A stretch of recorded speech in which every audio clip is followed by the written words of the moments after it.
I want to know. I want to know where the energy of the universe came from. I want to know where it goes to. I want to know what happens when and if the universe collapses. It doesn't have to come from anywhere. There's the net energy of the universe is zero. That's one of the beauties of the universe, because the positive energy of the universe is completely balanced by the negative energy of gravitation. It completely balances out. Ultimate free lunch, so it doesn't have to contain net amount of energy. That's bullshit. Well, physicists will disagree with you. We're just a statistical fluctuation in the quantum foam. All right, I have two videos I want to show. They're both there's a theme, the baby theme. It happened to be funny. Okay. All right. How are we going to actually show them? I've texted these guys the links, and you can just show them on YouTube if it's possible. Texas?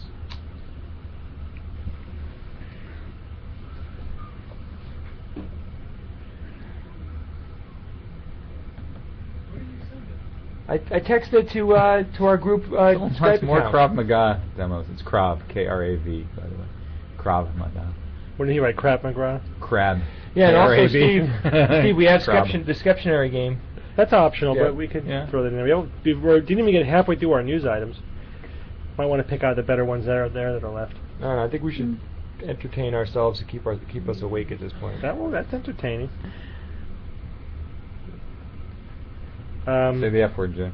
So are the videos coming, or should I move on to something else? You guys got those links? It'll be a minute. I have to find out where you sent. All right. Well, you're sorting that out. Tim Farley sent us this picture of this T-shirt. Did you see this? One of the Sylvia people at Brown, their Vibrate, baby. at the SGU 24 party. Oh wait, that's not. Why did I think that was from Tim Farley? I misread it. Quan Hong sent this. It's a T-shirt that says Sylvia Brown ate my baby. It's a very good T-shirt. Just wanted to mention that. Yeah, I responded to that email. That was pretty cool. Mhm. I'm not going to show the viewers. H.G. Wells' wallet. It's too complex. So somebody asked, is H.G. Wells' War of the Worlds plausible? Oh. In what aspect of it? Well, I mean, if you think about what the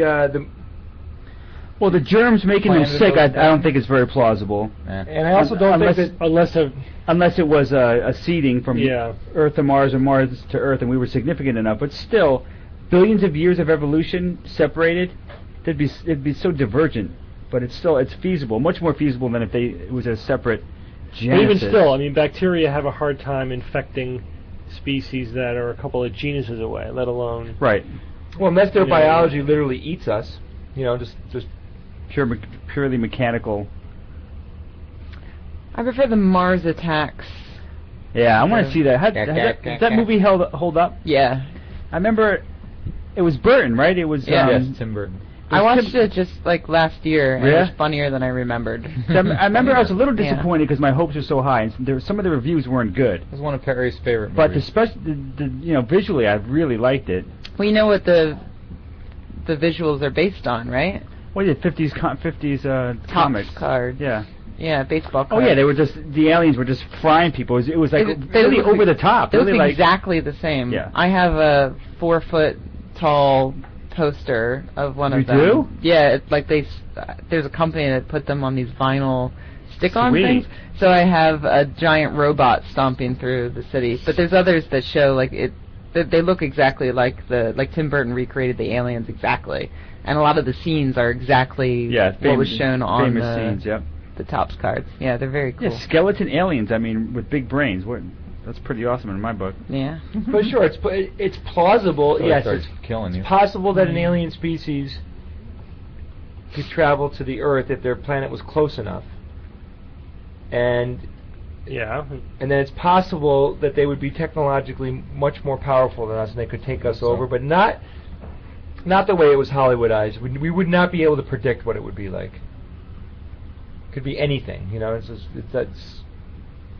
It'd probably be more like a Borg destruction, crystalline entity sort of destruction. They just plow everything. They raise the planet. It would be if any civilization that could get here and came here with the intention of conquering the planet, they would just nanotech transform the biosphere of the planet Yeah, and we wouldn't have they wouldn't even be foots on the ground. I mean, it wouldn't be any actual fighting going on. They would just wipe us out. It's like ants trying to defend their colony against kids stomping around. It's just not going to happen. Or with a magnifying glass or something. Yeah, it's just a billion fire ants, but that's not going to happen. We wouldn't even be a fight. All right, what's this picture on the... That's a dolphin holding up a huge seashell. What kind of shell? A conch shell. And what's he doing with that shell? He's eating it. No. He's eating the thing out of Pushing it. He's whistling in it. He's listening for the ocean. He's calling a friend for help. He's trying to communicate with humans? There's a delicious morsel in there. He's trained. He's conching. He has a conscience? Excuse me? He's conching. Thank you. He's using the conch shell. He's unconscionable. To hunt. Hey. He scoops up, uses it to scoop up fish. Okay. It's a tool. Yeah, it's a tool. He's using that to scoop up fish. But even more interesting than the fact that the dolphin is using something on the end of his nose to aid in fishing is that these dolphins are teaching this skill to other dolphins. Dolphins are awesome. Isn't that cool? You know what that dolphin's name is? This one's bad. Conch de Leon. Conch de Leon? Horrible. What do you expect? What do you expect, Rebecca? I've been awake for 2 days. He's getting married. This is 6 days. I came up with a couple of good jokes there. So you gotta divert some of your energy to your shields. Gotta fire him, does. Right. Filters are down. Divert some backup energy to the filters. The videos are ready. Okay, Adam says the videos are ready. But hold on. So the authors are saying this is the first instance of a dolphin's teaching skills to other dolphins. These are Australian dolphins. That we've observed. But this is not true. Several years ago, we talked. One of the first science or fictions, by the way, was dolphins putting sponges on the edge of their noses and teaching that to other dolphins. So this is dolphins. For better dolphin hygiene? No, I forget what they were doing with the sponges. I think they were doing it also as a tool to sort of scoop things up. So this is a behavior that dolphins already have and have already been teaching to each other. Okay. Well, this is conch shells. That was a sponge. So tool use. Well, yeah. In this, to this extent, yes. Isn't that cool? That is cool. Yeah. All right, can we hear the audio? Are wonderful. Okay. All right, show us, Jay. Entertain us. I don't need to introduce. These are just 2 funny videos that I love that happen to have babies as the main characters. Are they skeptical in nature? No, not at all. This is just funny baby stuff that okay. I thought would be fine for the show. Okay. This one's called The Evil Eye. Funny baby stuff. I'm not hearing any audio. No. Oh, because all those are turned down. Wow. Oh, turn them up, Steve. Gotta raise those levels.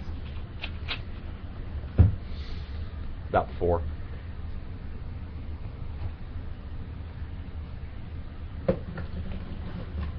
Nope.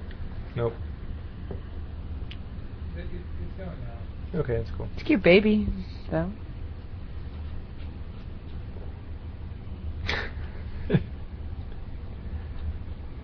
The thing that's funny about this is that the kid's giving the stink eye. Yeah, that's good. As long as he does the face a couple of times, you get the idea. It's funny. Okay. Yeah, good. It's a good baby. Good baby video. This one is more my speed.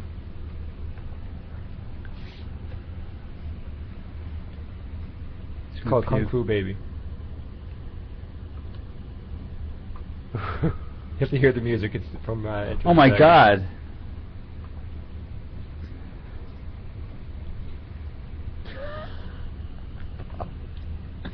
That's a perfect hands and face. That's a funny baby. It's an intense baby. Okay, good. The ninja baby's better. Yeah, the second one's better. Yeah.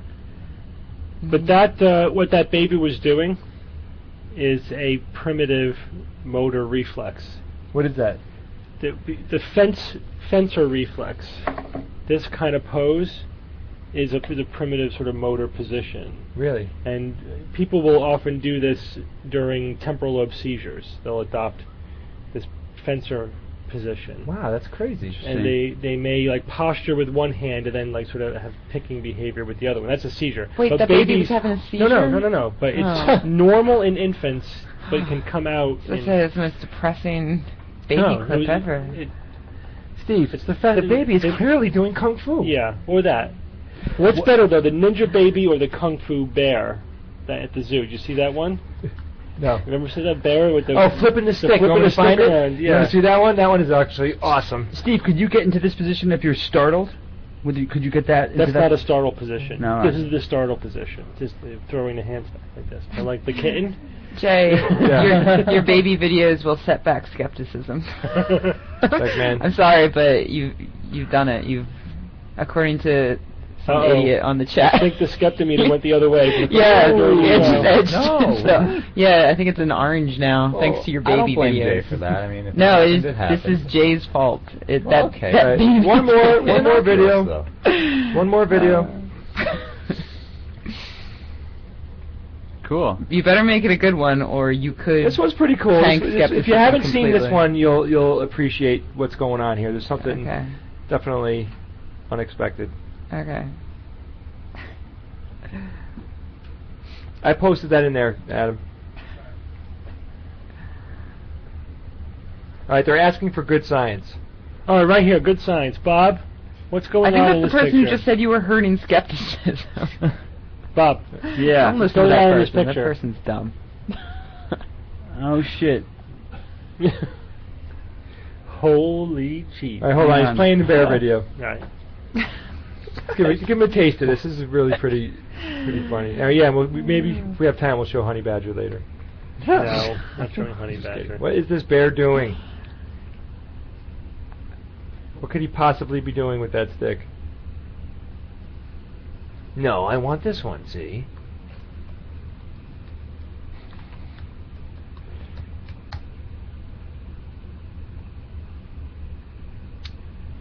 Bear is obviously kung fu training with that stick. Yeah, Yeah, you don't have to get play the the whole idea. thing. Yeah, it's just pretty cool that he actually is playing with that stick and flipping it around pretty deftly. Hmm?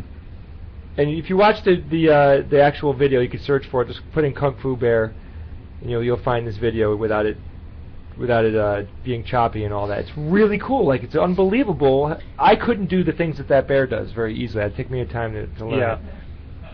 All right, so let's get this on camera up here. Bob.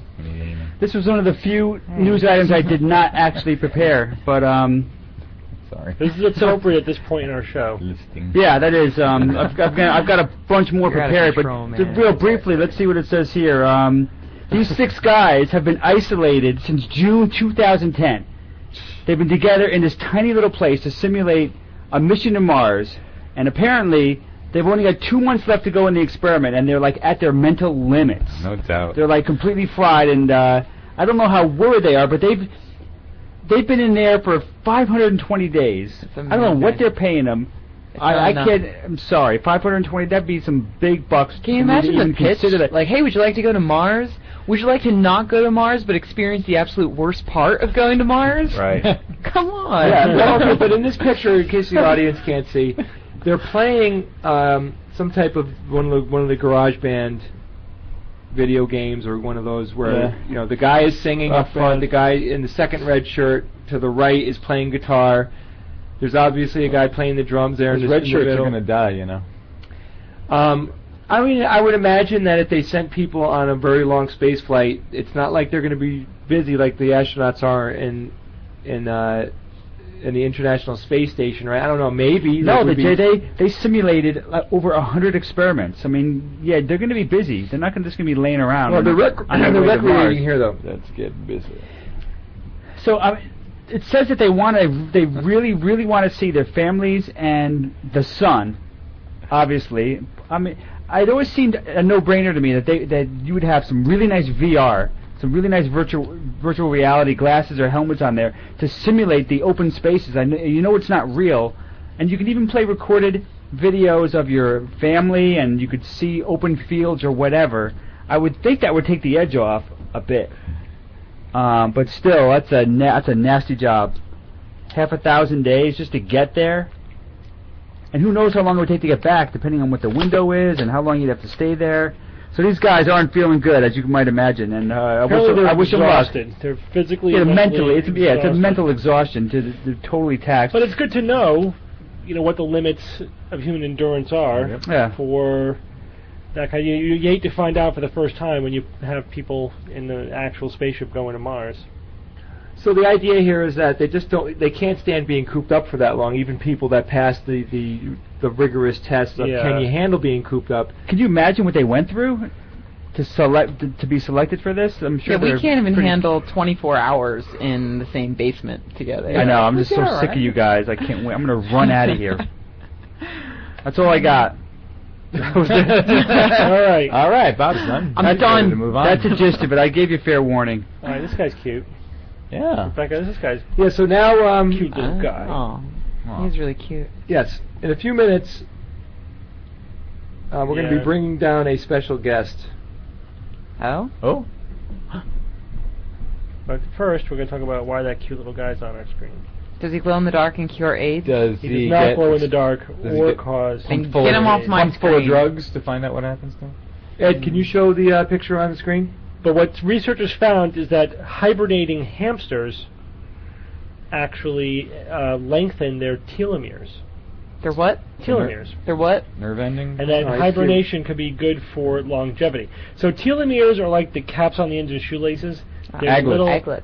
Yeah, like aglets. Beat you to it. They're the little caps on the ends of chromosomes. Because every time a chromosome gets duplicated, a little bit of the end of the DNA string is missed. So if there was information all the way to the end, you'd lose a little bit of information every time you copied a cell reproduced. Yeah. So it's capped with nonsense information, so that you lose a little bit. That's the telomere. Use a little bit of that. But there's telomerase. There's an enzyme that regenerates the ends so that they don't just wear all the way out. But even though the telomerase can lengthen the telomeres, if you have a regularly reproducing cell line, the shortening of the telomeres can exceed the ability of telomerase to repair it. And this is one of the limiting factors that is thought to result in the aging process. And what these researchers did is in investigating a specific species of hamster called Jungarian hamsters. Jungarian? Jungarian, Jungarian, or Phodopus sungoris. They found that when they hibernate, or when their temperatures even decrease, they actually the balance, that equilibrium shifts a little bit towards lengthening of the telomeres, and their telomeres actually get a little bit longer. Hibernating hamsters. So it might be a mechanism for delaying the effects of aging, at least in this one way. So let's translate that to newspaper headline speak. Sleep more, age less. Well, we don't know if sleep is enough to do that. We're talking newspaper headlines. Have to go into torpor. Torpor is the state that animals are in when they're hibernating. State that we'll be in rapidly shortly. approaching. Yes, the torpor. I'd give it 3 hours from now. I'm done. Yeah. Okay. 2 hours and 14 minutes. We sign off. Collapse. All right. This is another interesting one.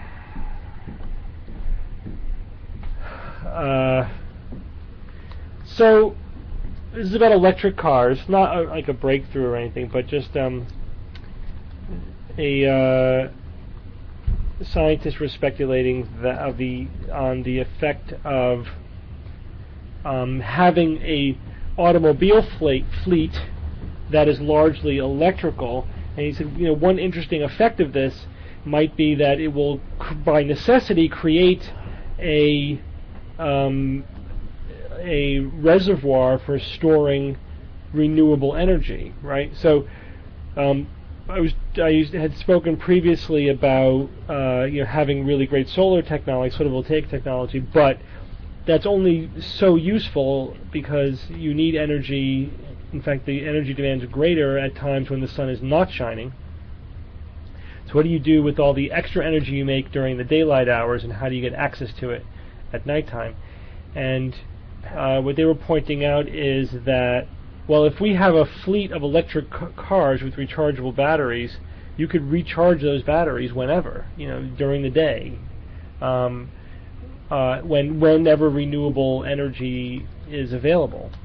if you're plugged into a windmill, it's probably going to be more at night. But if it's a solar panel, it'll be during the day, and that will actually give us something to do with all of that energy, which is interesting. In fact, a lot of our existing energy production infrastructure has excess capacity, and it's the excess capacity, depending on what type of energy it is often wasted.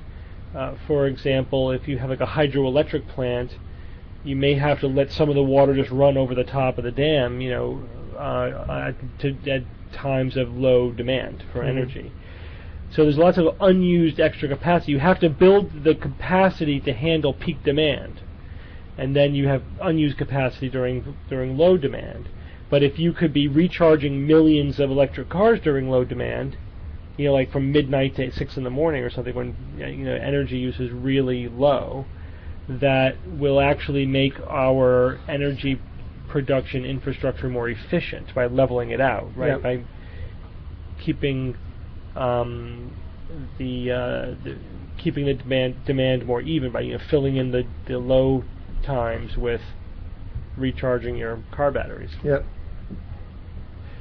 So not a new point really. Others have pointed that out, but it would be an interesting side effect to having a significant shift to electric cars with rechargeable batteries. Cool. Yep. So you guys are all excited about that. 2 hours, huh? Yeah, we got plenty of items left to talk about. We do have the Skeptionary game, right? Yeah. Is that ready to go?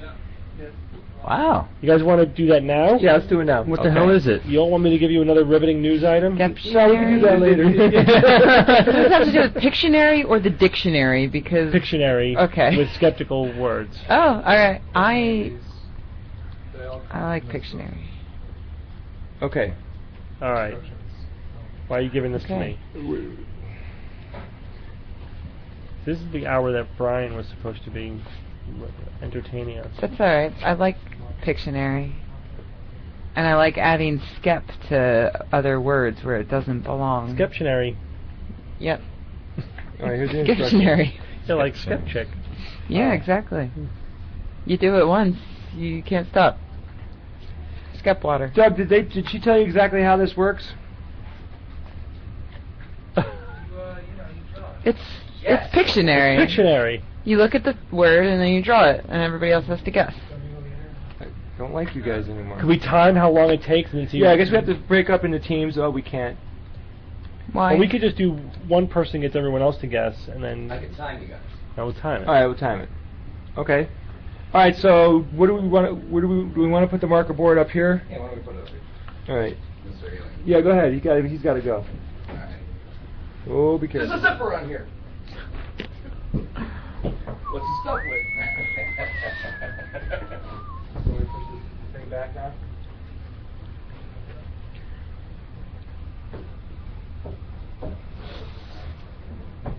Just want to point out that during the quiz show we did earlier in the 24-hour show, I kicked all of your asses. I just point that out to you.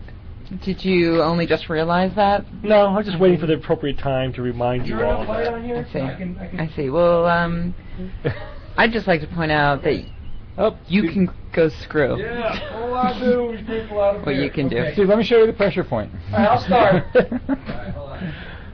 So, do we get points for guessing correctly? I forget, how do what? Whoever's drawing it and whoever guesses it correctly gets a point. How many rounds are you going to do? There's a ton of them here.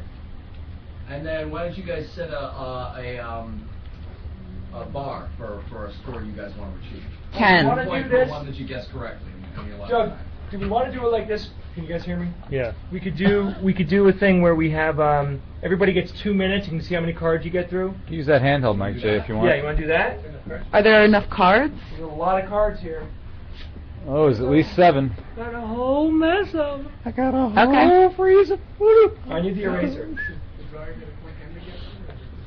They should both get a point. That way they both have reason to try.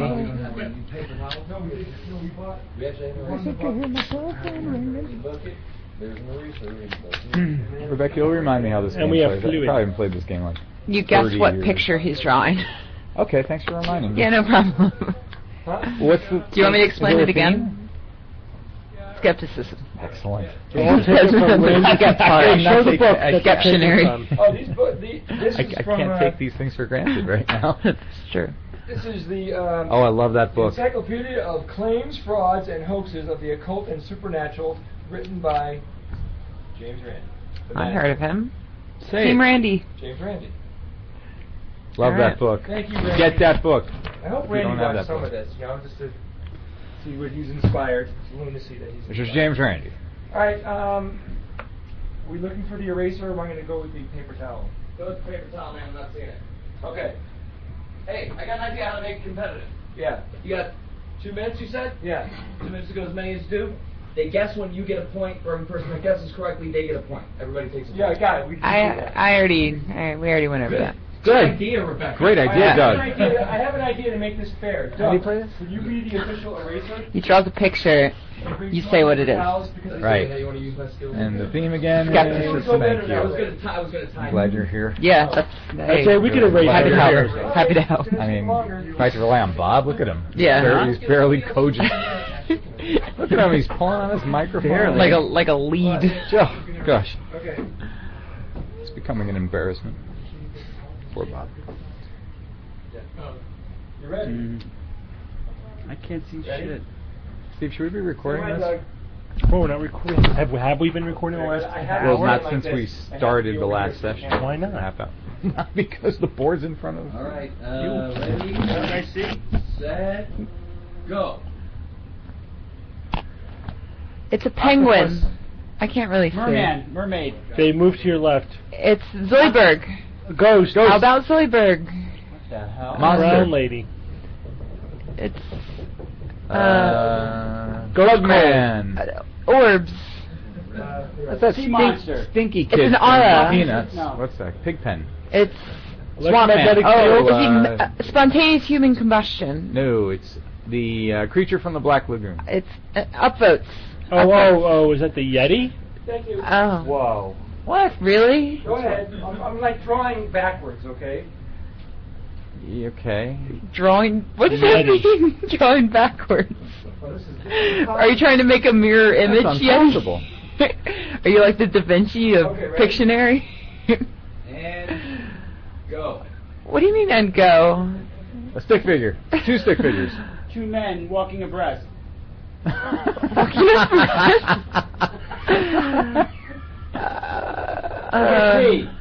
You're not allowed to talk. What? Oh wait. That was Bob That was talking. Bob? I can't tell the difference. Erase that. Erase that. I'm taking that time from you. Telepathy. Gaydar. Clairvoyance. Telekinesis. That's telekinesis, Kyle. Hypnotoad. Therapeutic touch. You can pass. All right, pass. I lose a point. Pass. He loses a point for passing. Yeah, okay. That's a good rule. And go. This has to do with script. Dowsing. Water. Homeopathy. Time. Okay, I got 2. Right. I won. I Who's lost keeping 1. track of score? All right. Yeah, some. If you Okay. pass, you lose a point, Doug. Okay. Sounds good. All right, so you got 1 The point. the unreadable one. Muscle reading. Muscle reading. Muscle You could have reading. done a better Voluntary job with movements that. and reactions of a spectator. Try and draw that. I would have drawn muscles Muscles and reading. and reading. That's. Whatever. Who's keeping track of the score? I'm not keeping track. Who's going next? Mike is Bob. You're up, Bob.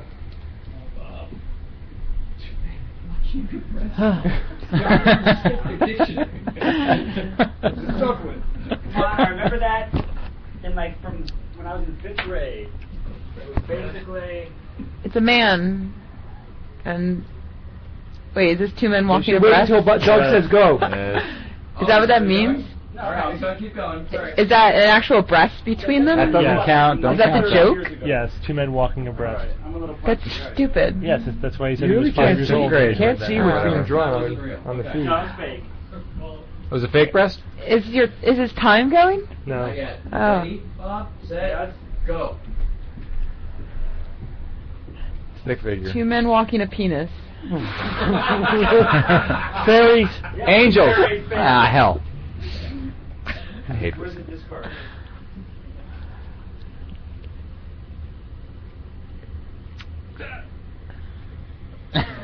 We need to say the sponsor for this hour. Wait. Your time is ticking, Bob. Is it? Yeah, you did Yeah. continuous time. Go. Tell me.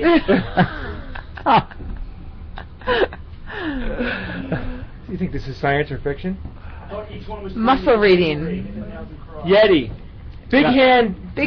disease. Cardiff Giant. Goliath. Armpits. Pacemaker. Armpit reading. Cross? Puzzle. The Iron Cross? Hitler? Armpit Edgar leeches. Casey. Bed bugs. Jesus. Chest crabs. Is that Satanism? Shut. The mark of the beast. Oh, it's the thing. Oh, stigmata. I got a point because I did this. No. I obviously knew what it was. 45 seconds. You Got 45 I'll seconds. keep going. Two. There's 2 minutes. more. You got 2 minutes, as many as you can do. Rebecca, I did like armpits. Head shoes. Thank you. Thank you. Crop circle. Yes. Oh. Oh, good one, Evan. Is that better? Whoa, Jesus. All right. See it better, right? Dowsing. Dowsing. Dowsing rod. Water witching. Dowsing rod. Dowser. Doesn't, Water witching. What? Dowsing. The idiomotor effect? Oh. God. Wow. That was an impressive sort of comeback there. Just got 2 in a row. Listen to the rules. Yeah, that would probably help. Yeah. Steve, you wanna? Yeah. What? Okay. What was that? That's Jay's electronic whoopee cushion. It makes a boing. Okay. I can Score there, see. Mike. Can people see? Oh. It's Steve has 5, Bob has 4, Evan and Jay have 1. I have a couple of points for awesomeness. Yeah, but we're not playing for that. I think we are. Well, We're always playing for awesomeness, Mike. They win, Doug. Awesomeness. Okay. Go. Light makes it harder to see. That's what the crowd says? Yeah. Well, someone said that. Brian Engler said it. It's ghost. Just move the light It's out of the way. a spirit. Crying. Tears. Just kill it, Adam. They Boogers. The- Oh, eye bleeding. Bleeding in the eyes. Oh, statues that cry. Statues. That was me. Thank you, Doug. No. No, I beat you. What was the official name? Thank you. Next.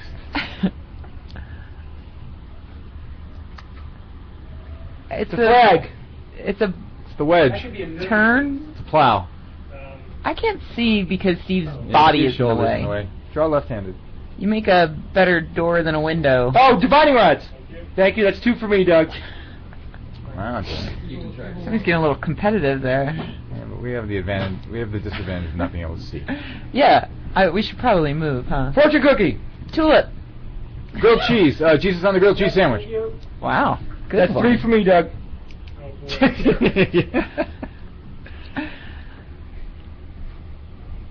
Glass half empty. The book, Bible, What?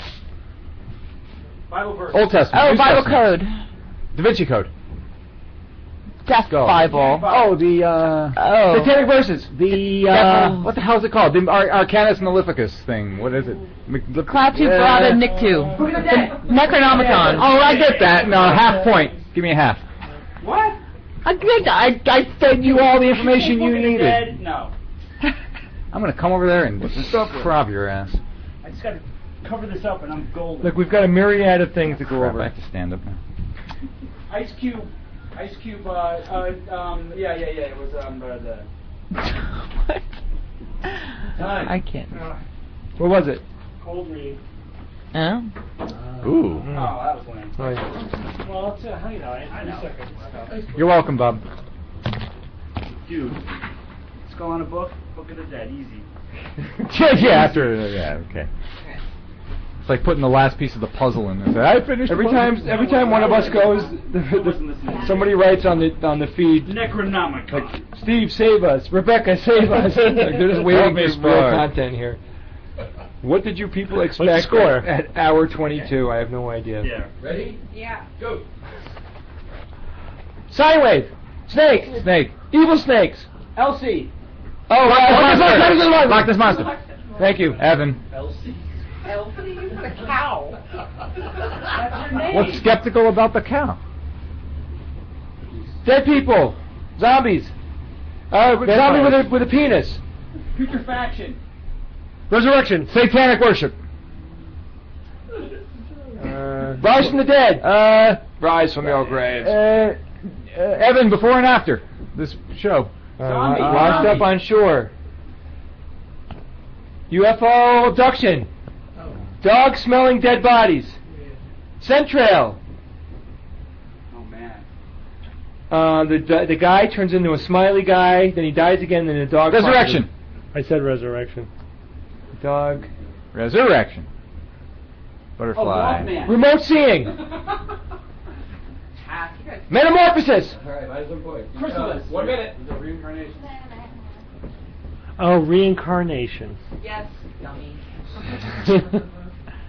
Halo. Aura. Who got it? I got it. Thanks. You drew a very I didn't get it. It's bullshit, Bob. See, I play by the rules. bullshit you. UFO. Yep. I can't say. I got that too. That's why I'm out here.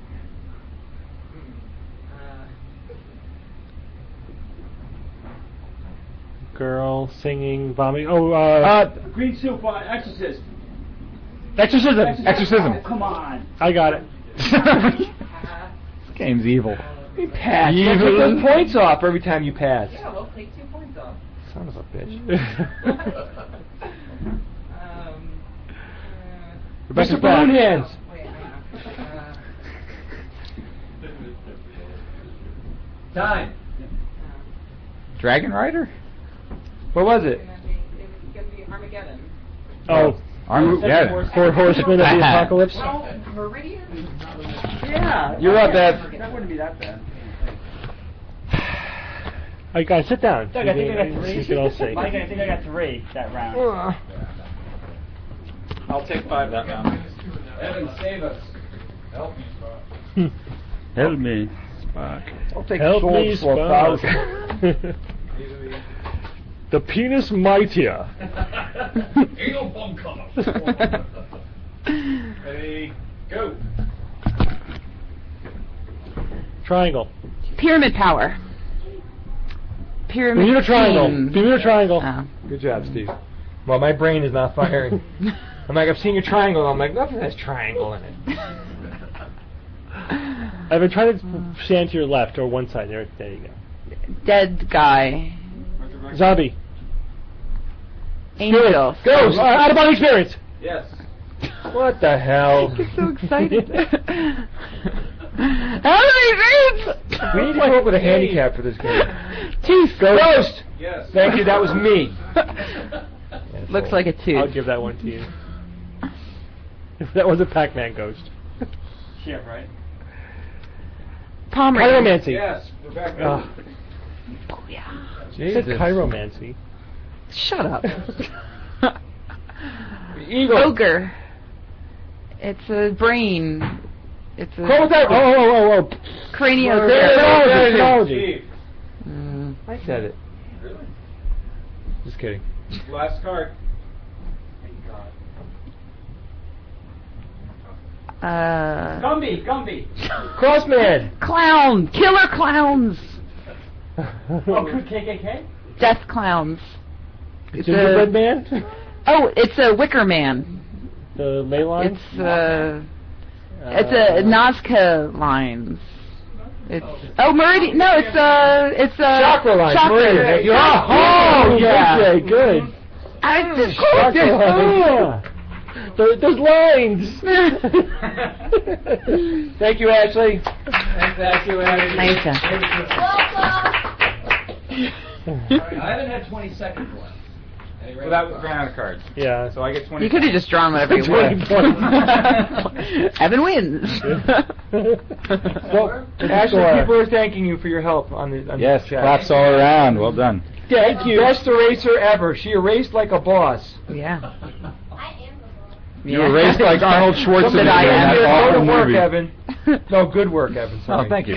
All right, the score is bringing up the rear is Rebecca. But how many awesomeness points did I get? 572. Thank you. Wow. Thank you. 572. Speak up, or give him a mic. Congeniality. Jay has 5. Jay has 5. I got 5 points. Bob has 7. Bob 7. Evan 9. Evan 9. Really? Steve 13. Why does he keep 13. winning? Stop winning at things. I'm not winning. applauding him. No. I keep kicking your asses. See, because he's a bad winner. It's not that he wins, it's that he's a bad winner. Do you believe in God? I believe in God. Oh, that killed 10 minutes. God, it's still 2 hours. Well, if it's 2 hours, would we started? Wait, that means we have a new sponsor. The sponsor for the penultimate hour of the show. You guys realize we're in the penultimate hour of the show? I can barely tell what time. Lawrence Sika. On the 24th is perfect. It is my mother's birthday. Oh. I want to wish her a happy birthday. I did it for her so she would get a kick out of it. Her name is Cecilia. I want to dedicate it to her. It will be her 75th birthday. Oh, awesome. She was born deaf and raised my sister and myself as a single mom, and I appreciate all she has done for me and want to wish her a happy birthday. Oh, happy Happy birthday. birthday. Yeah. Happy birthday. Happy birthday. And I guess this is the last hour. In 1 hour from now, DJ Grothy will announce the winner of the all access package to TAM 2012. If you sign up for the JREF newsletter, you will be entered into that drawing. That's such a huge prize. It is. It's $1,200 value, I understand.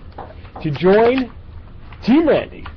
That's right. And if you actually become a member of Team Randy, then you get the DVDs to TAM London 2009. Cool. Yes. Indeed. Go to randi.org, randy.org. They're asking us to play Mornington Crescent next. Pretty sure I would beat you all. What is that? What? Play what now?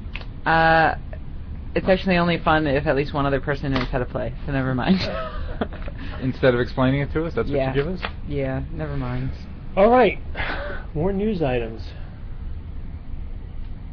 That's the psychic who was accused of getting hot readings into her ear. Yeah. That's the satellite that just crashed. Wait. The psychic that got accused, she got busted, not just accused. No, I There's don't think difference. we can say that. Yes, we can. She got busted. She had the thing in her ear. The No, guy no, was no. telling her what to say. No, Yeah. were you Were you not on the call here with when we were Richard? talking with Richard Wiseman?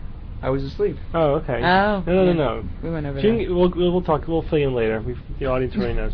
She didn't get busted. Somebody thought they heard somebody saying what she said before she said it, but the room that they said that the guy was in was actually occupied by people who work for the theater, not for her. Okay. And these people, the person who made the accusation's anonymous. Never really came out, and she was never caught red-handed with a earpiece or anything like that. Well, that's not And what I read. the last thing is, I don't know if her readings are consistent with a hot reading or not, or if they're just cold readings, in which case it would be stupid to get help doing a cold reading when you could, and risk getting busted when you could just do a crappy cold reading and people will believe it. Never mind. All right. I want to hate her. We'll Your come back to righteous this one. indignation was still. All right, Evan, you were going to tell Hi. us about these things. Oh, sure. Let me just I had that. remind Just go to the myself. doctor and he'll clear that right up. what the heck this was. What the hell was this? Um, The desert Nazca line. Yes, there's a Middle Eastern version of the Nazca line. That's the best they could do. Well, Those are big. big structures you're seeing from way up in the air. You would Yeah, not but see what them. structures are they forming? The Nazca lines form clear Where is creatures. They don't look like Those are anything called except maybe geoglyphs. They're amoebas. turtles. Here it is. Geoglyphs. Visible only from above, mystifying Nazca lines discovered in the Middle East. Stretching from Syria to Saudi Arabia. That's, sizable. They can be seen from the air, not the ground, and are virtually unknown to the public. But they are the Mideast's own version of the Nazca Lines, ancient geoliths. Geoglyphs? The geoglyphs. No, they spell it G-E-O-L-Y. That's a typo. They're geoglyphs. Look at that. They did typo it. Geoglyphs. Drawings that span the deserts. And now, thanks to this new satellite mapping technology, an aerial photography program in Jordan, the researchers are discovering more than they bargained for. They number well into the thousands of these things. Very deliberate. How old are they? They're calling them the wheels. 2,000 years ago. Wow. Some of them date back as far as 2,000 years. Right. And I think we're not exactly sure what they are. Right, what they represent. They're still studying it. And so these are some of the. He's coming. Some similar. These are part of larger structures that were used for funneling and then slaughtering animals. Like they would herd animals into a big, huge funnel, which would then lead them into a pen. And once they're all there in the pen, they would just kill them all. Very Can I have effective. him sit right next to you, Steve? Sure. Yeah, wherever we can get him in. Between Rebecca and the doctor. Yeah, slide over. The doctor. How are we going to mic him? We'll give out a headphone, right? Or he can have mine. Yeah, they're right here. What would you? What do you think you The prefer? headphones would probably be easier for him. Yeah, give him those headphones. So we have our last in-studio guest joining us now. Things are getting a little messy. Okay. A little tangled. Wires get a little tangled by the end of the show. We saved the best for last. You want to get him hooked up? How are you? Good to see you. How are you doing? Thank you. Thank you for everything. My pleasure. Have a seat here, Dad. Here, he's on. That's good. You won't hear anything, won't hear but it's anything. just for the microphone. Here, you won't hear anything. Okay. Yeah, just move this one off. Yeah, so you just can move hear. that one off. And get the microphone up here. Take off or just You're in the captain's chair. Mm-hmm. He's got to bring his level up. here. Let me bring his level up. And he's up. Okay. All right. We got audio from everybody. Okay. So You're this good right is- there. I'm not hearing. Yeah, you you won't won't hear gonna anything. hear it. The headphones aren't active. It's just for the microphone. So for everyone in the audience, this is Joe Novella, our dad, Bob, Jay, and my dad, and we wanted to have you on. First of all, for two reasons. One reason is that tomorrow is your birthday, so happy birthday, Happy Dad. birthday. Happy birthday, Joe Senior. If I know I'm not going to live that long, I take the better care of myself. What are you going to be, 39? Pardon me? Yeah, 39 again tomorrow? No, I'll be 81. 81. Wow. It's almost Randy level. Yeah? What's Randy, 83 now? Yeah, something like 3 or that, 4. Yeah. 3 or 4. So we get a lot of questions about, because there's the three of us are all obviously very interested in science and skepticism, and we get a lot of questions about like what our upbringing was and like what was responsible for that. And we often credit you for giving us an interest and the curiosity to pursue our scientific endeavors. My memories growing up. I've always loved science. As a matter of fact, I remember as a very young child looking up at the sky and saying, "My God, why is that moon falling on us? What's keeping it up there? And where are those stars coming from? And why does the sky change every now and then?" And then after years went by, in school my favorite subject was science. But in those days we were studying from books that were written in the 20s, and really it wasn't much to learn, to tell you the truth. It wasn't until I got married and had my sons that I found that their interest was the same as mine, that they loved science. And almost every night at dinner time, remember, we'd sit around and we would talk about science. Yeah. And that was I loved it. I really did. So I remember to asking Bob and Jay and Steve questions like, you know, how where does the sun come from? Because when I was in school and I asked that question, I was about 9, 10 years old, the teacher said, stop asking stupid questions. But I think it was Bob that I asked the question to, and he broke it down, and my God, I was absolutely amazed at how the sun gets started. Yeah. And the nebulas and the stars that explode have supernovas, and how we are the remnants of parts of other universes, other stars, solar systems. It's amazing. The whole thing is amazing. But you guys really are the apple of my eye. You won the science award in a very tough prep school. Mm-hmm. You all were great science students. Dad, wait, remember when I won a science award? Yes, you did. It came in the mail, and me, my dad, and my mom were all laughing because we thought it was a mistake. We were like, oh God, look at this, they screwed up. We're just laughing. I'm like, I didn't win an academic award. Board of Ed in those days, and when Jay won the award, I went to the principal. I said, "Are you playing games with me?" He said, "What?" I said, "About Jay." He said, "No." He said, "He won that hands down." Yeah. Nice. So I said to Jay, I know, right? What are you going to do next year, Jay? But well, Dad, you gave us, you and Mom definitely gave us a zest for like appreciating knowledge and liking to learn things, and you know the talking about science, and you know even back in the day, like sadly when I look back on it, I bring this up a lot, that we were watching remember the TV show In Search Of? yes.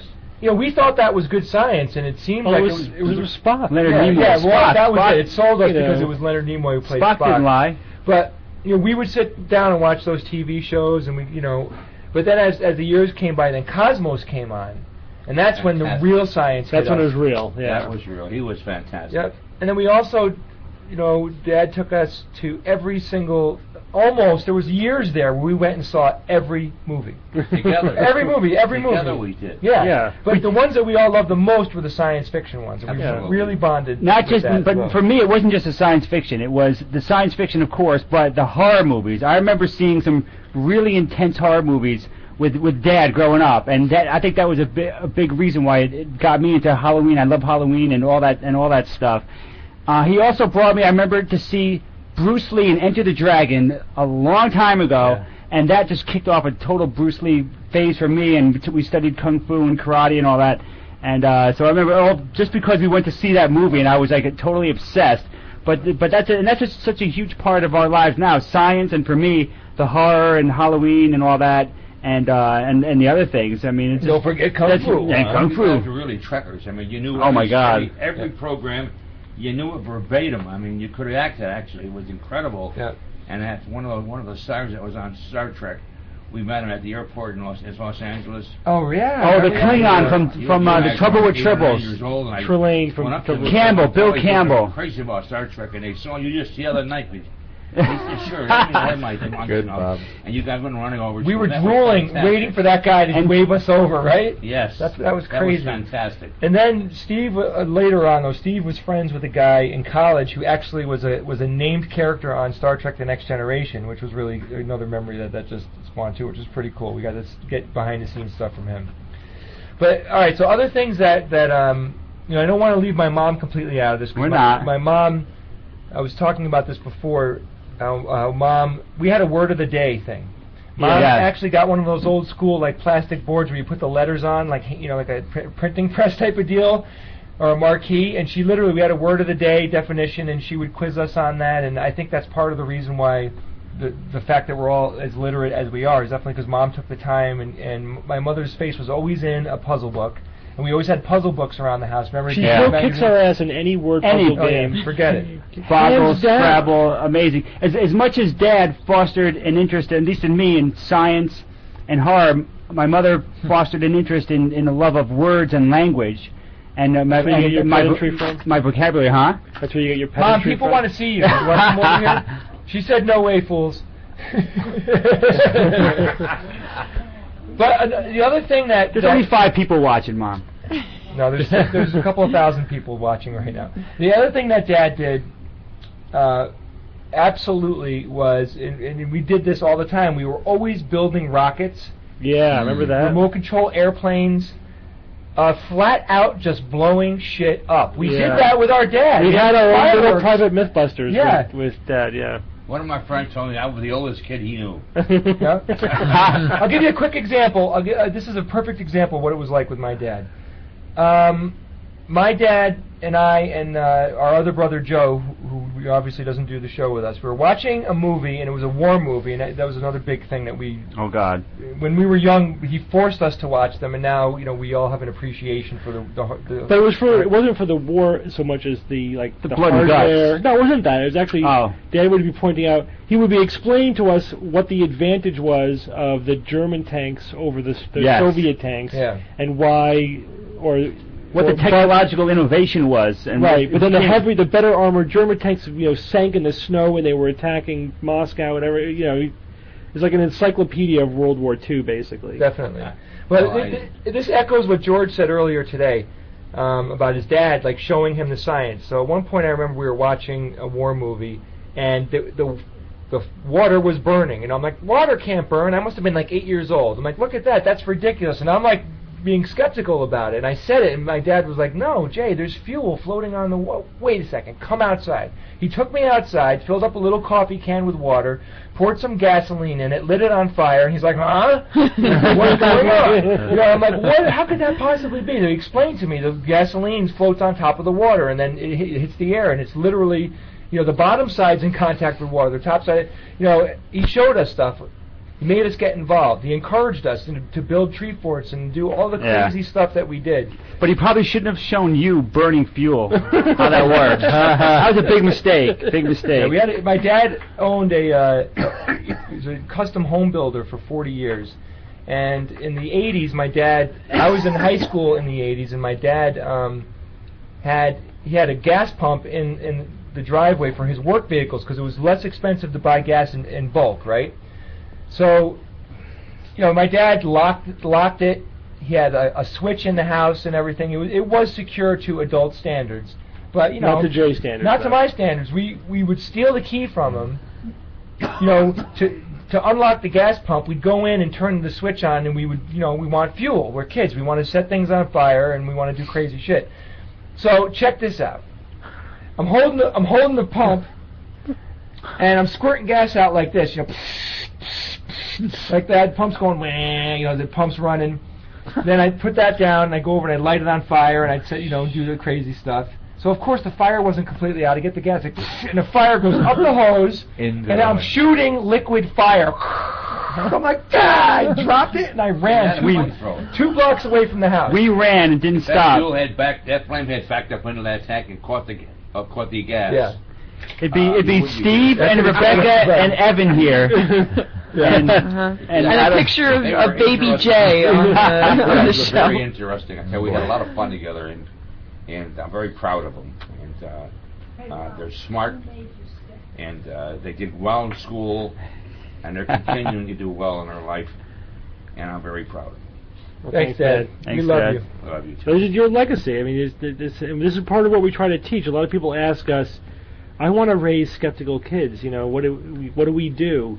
But we have our own experience. Bob and I have our own kids now, but a lot of our experience just derives from what worked when we were kids. You gave us an interest in science, a drive to curiosity, a fearlessness in getting our hands dirty. Sometimes maybe not the best idea, but still, it was. It's funny. I brought like the Mythbusters as an example, but it really wasn't like that. You were, no matter when we were like building rockets, 9 times out of 10. And that ended in an explosion, right? But it was always okay. It was never right. Yeah. Remember, Dad would blow. It would the rocket would fall over. The gantry would fall over. The rocket would shoot out almost horizontally, go about 100 feet, hit a tree square on, and get obliterated. There was literally nothing left. You couldn't find the tiniest speck of that rocket. Yeah. And Dad was like, "Wasn't that cool?" That's what the response was. Did you see that? Remember the 3-stage one we built? Yes. Yeah. And Oh, it yeah. worked perfect. It did work. Yeah, we had some successes. I remember we had a Saturn V rocket that, if it sat on the table, was like, oh my Model God, rocket. it was like huge. It was the biggest rocket it we was ever big. had. It was like that Yeah, round. it had to be It was this giant. wide. It was immense. It was an awesome model. Oh, those were fun days. Absolutely. I would do it today, as a matter of fact. Yeah. Well, thanks, for having me Dad. here. Thank you, We love Dad. you, Happy Dad. birthday. We love you. I think you've just got most of the audience in tears now Thanks, Dad. with the adorableness that was that interview. Well, finally, Thank and you a, so and a much. couple people in here. Thank you, looking ass. Yeah, I love you. Joe, it's good to know you. All right.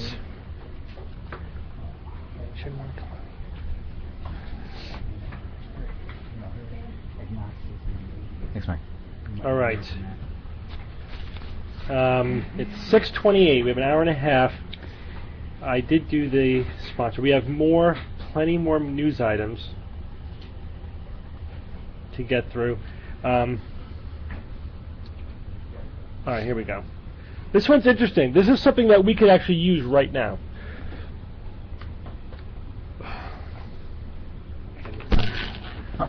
The grandpa.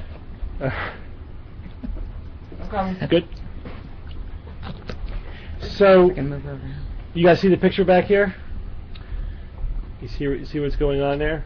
That's a That's an a current intelligent looking source, guy. and that's an electrode. And Yeah, there's two Okay. electrodes actually yeah. on different sides of the brain, around the temporal lobes, Looks inferior fun. frontal lobes. They're Mhm. stimulating something. They're stimulating the brain. Yeah. That's brain stimulation. Mhm. Yeah. Low-level brain stimulation, Well, not the kind of brain stimulation you would do for, say, electroconvulsive therapy. This, not that level. This is just a more of a gentle brain stimulation. Why don't you just watch the SGU and then you can get all the brain stimulation you want? So this is called transcranial direct current stimulation, or TDCS. oh, what does it do? It stimulates the brain. Yeah, So but- it's been researched. A recent study was published where the research that has occurred so far is looking at stroke recovery. So the thinking is that if somebody has a stroke, part of their brain is damaged. In the recovery phase, is a lot of the recovery is from part of it is from the cells that are injured but not dead recovering and getting better. That's sort of a very short-term recovery. But then the long-term recovery is about getting the brain to rewire itself, to bypass the dead parts of the brain and to take over the lost function, with the healthy parts of the brain. It's basically the plasticity, so it's two completely different processes. But this is the TDCS, this transcranial direct current stimulation, has been used in the post-stroke period in order to help make stimulate the brain plasticity so that that kind of recovery happens more quickly. And there is some what I would consider to be preliminary but positive and interesting evidence for that. The new study is looking at healthy subjects, and this is often the sequence in which these kind of things goes. Like first you look at it in diseased models to see if it improves recovery from injury or whatever, but then you might, if it shows promise there, then you can look at it in healthy subjects to see if it enhances normal function, which is a different kettle of fish, but could stem from similar principles. Like for example, one proposed mechanism is that it may actually stimulate neural stem cells to divide and differentiate. The recent study showed that it actually improves the speed of learning. Wow. However, it does not improve the ultimate ability that you get to. Capacity So to learn. it's like the learning curve is a little bit steeper. You plateau quicker, but the plateau is not any higher or better than without the stimulation. I got you. So you're going to reach a certain point no matter what. Yeah. Whether you have the it end or not. At the end, it's the same, but you got there quicker. That's the only and difference. and that's a big advantage. Well, whether or not this has any direct application, we do not have enough research to know. So of course, the headlines are brain stimulation helps learning, and I'm sure we're going to start to see devices. We probably already have devices out there that are trying to exploit this kind of research to make a clinical claim. But it's got to ask yourself questions. What did they actually show? What is this a model of? What variables did they not consider? So, for example, this is a short-term study, right? So looking at a learning task over a short period of time, and they didn't do a month down the road follow-up. So when you may have plateaued quicker with the stimulation, but is the retention the same? Are those memories as solid as the ones that you formed taking longer? Maybe they also fade more quickly, which is not a good thing. So all of those things have to be answered. Is the essentially the memory fade more quick? And also, is this sustainable? Is this only a short-term effect? Does your brain habituate to this over a short period of time? Or if you keep doing this, do you keep getting the benefit? That's another question, right? Because I can see that this is drug, basically. Yeah, you can see this might be the kind of thing that the brain habituates to fairly quickly. So that whatever benefits are short-lived and very transient. So all of those things need to be explored. And then, of course, it was very safe. There was no short-term side effects. But what are the long-term effects? I would be interested in that. I wouldn't assume that this is entirely benign long-term. It probably is. But I think we should gather more information about that before we would recommend it, for example. This is really so don't go hooking car batteries up to your brain just yet. Yeah. I'll make my own. Yeah. It's interesting, but very preliminary. Nothing to get too excited about.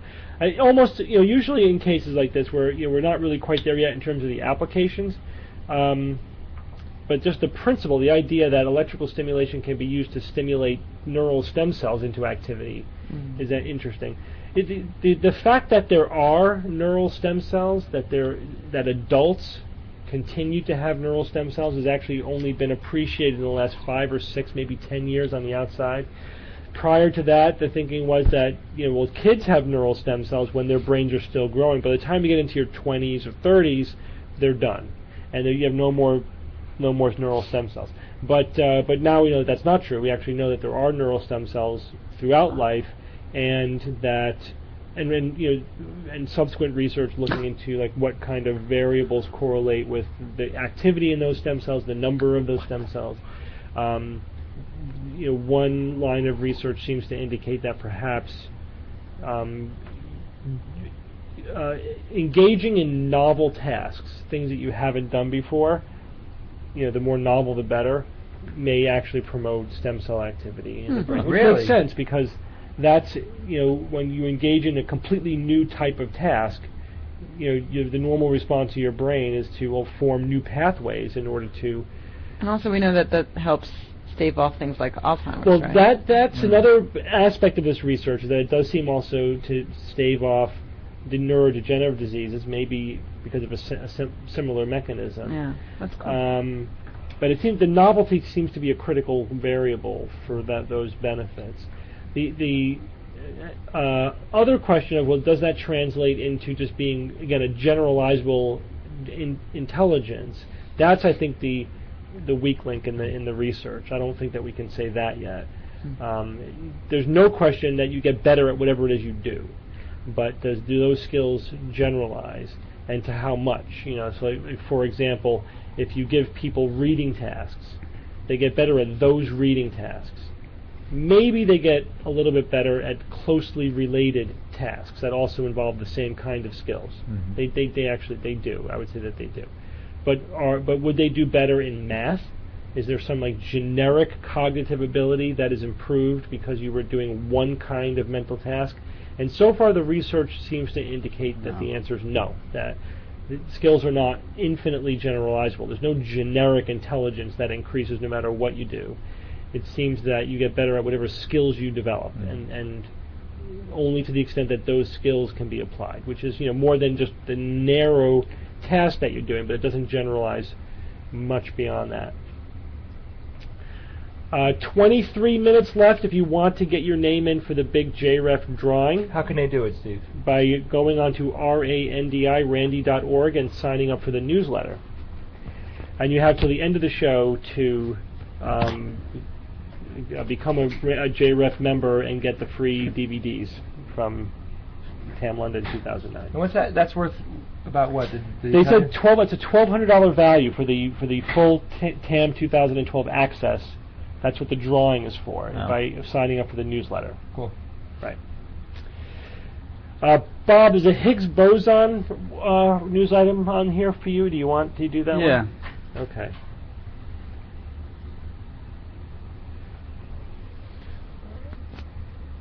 Is that this one? Yeah. The Higgs boson. So the Higgs was in the news yet again. I think we're going to be seeing it a lot in the news in the next few months. This latest bit was kind of, the assessment is kind of like, Higgs you can run but you can't hide. Scientists are in essence backing the Higgs into the proverbial corner. What they're doing is that they're trying to find the range of energy that the Higgs boson can be, and different theories are pointing to lots of different ranges, big ranges, small ranges. So it was very important to find this particle because the standard model of physics, this was the last particle that hasn't been found. So this one is obviously very important, but not only from that standpoint, it was also very important because this Higgs boson it's called a God particle. It's supposed to imbue mass on every particle that interacts with this field that surrounds the Higgs boson. Even the Higgs boson itself, it's interacting with its own field, so it gives itself mass, which is kind of interesting. Now, we often throw around the idea of the standard model of physics around. It's kind of important when it deals with this stuff that this model deals with the fundamental forces of nature that we've talked about so many times: strong force, weak force, electromagnetic, weak force. These forces, of course, mediate the interactions of all the known subatomic particles that we're all familiar with. And this Higgs boson, like I said, is the very last particle, and they're really dying to get this. But the standard model is not perfect. It's not a theory of everything. There's certain things that it does not incorporate, like the physics of general relativity, gravitation, and dark energy. They're a problem with this theory of everything. So it's not the be-all, end-all. But still, it has incredible predictive power, and it has served us well for so many decades. So now this latest news is that the LHC has two big detectors, the Atlas and the CMS detectors, and they're just flinging protons around, smashing them together, and examining the debris. And they can't detect the Higgs boson, but what they can do is predict what that debris would look like if Higgs bosons hit each other, and find the telltale evidence that says here. Very high confidence that the Higgs boson was right here.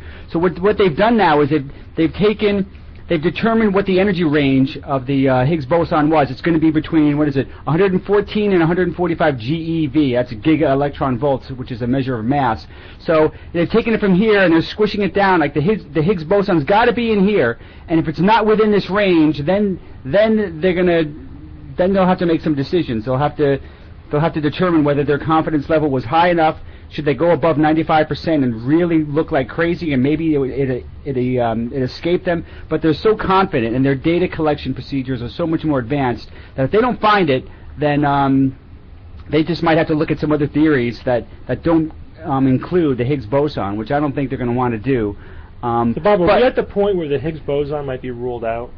And if so, what takes its place? Well, like I said, if they actually examine this little tiny corner that's left and it's not there, I think some people will hold out and say, well, we got to look a little more closely. We're only at 95% confidence level. Let's bring it up to 99 or whatever, if they can even do that with realistic budget. But I think there's other theories, Steve, that don't necessarily have to include the Higgs. So I think they'll have to start taking a serious look at some of those other theories. But the good news is that they're really confident. A lot of these scientists are confident that they're going to find this by the end of this year. So within just a few months, we might have definitive evidence that the Higgs boson has been found, and the standard model will be complete. And then we'll have to start looking. I mean, then we'll start, of course, probably paying more attention to things like the theory of everything, combining quantum mechanics with gravity, with general relativity. That's a big nut to crack. That's not going to be done real soon. Yeah. Guys, let's take some live Twitter and chat room questions. I asked both locations to send us some. We got one right off the Twitter feed. According to you, what is the best and or worst part of being a skeptic? You want to start, Evan? Best part of being a skeptic? I